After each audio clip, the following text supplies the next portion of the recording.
रूस ने यूक्रेन की राजधानी कीव पर अब तक का सबसे बड़ा ड्रोन हमला किया है। इस हमले में 800 से ज्यादा ड्रोन इस्तेमाल किए गए हैं। यूक्रेन में कई जगहों पर धमाके हुए, यहाँ तक कि यूक्रेनी सरकार की कैबिनेट बिल्डिंग भी चपेट में आ गई। राजधानी कीव में आग और धुएं के बीच दहशत का माहौल है। यूक्रेनी अधिकारियों का कहना है कि रूस का यह हमला सिर्फ सैन्य ठिकानों पर नहीं था, बल्कि इसे आम नागरिकों की जान लेने और डर फैलाने के मकसद से अंजाम दिया गया। राजधानी कीव के कई हिस्सों में मलबे के ढेर लगे हैं, रिहायशी इमारतें जलकर खाक हो चुकी हैं और लोग बेसमेंट और शेल्टर में रातें गुजारने को मजबूर हैं। डोनेट्स्की जैसे इलाके जो कभी शांत माने जाते थे, अब वहां सिर्फ जलती हुई इमारतों का मलबा और फायर ब्रिगेड की आवाजें सुनाई दे रही। आपातकालीन टीमें लगातार राहत और बचाव कार्य में जुटी, लेकिन अधिकारियों का कहना है कि यह हमला इतना बड़ा था कि इससे निपटना बहुत मुश्किल है। वहीं यूक्रेनी प्रधानमंत्री का भी बयान सामने आया।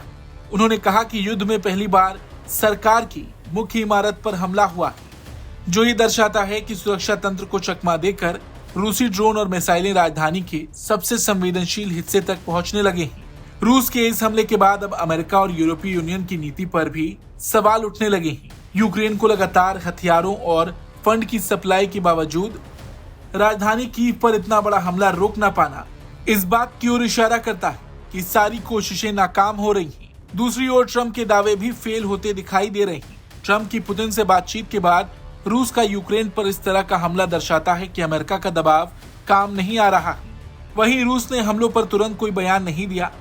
हालांकि दोनों पक्ष जानबूझकर नागरिकों को निशाना बनाने से इनकार करते आए हैं। फरवरी 2022 में रूस की तरफ से यूक्रेन पर हमले शुरू करने के बाद से अब तक हजारों लोग मारे जा चुके हैं।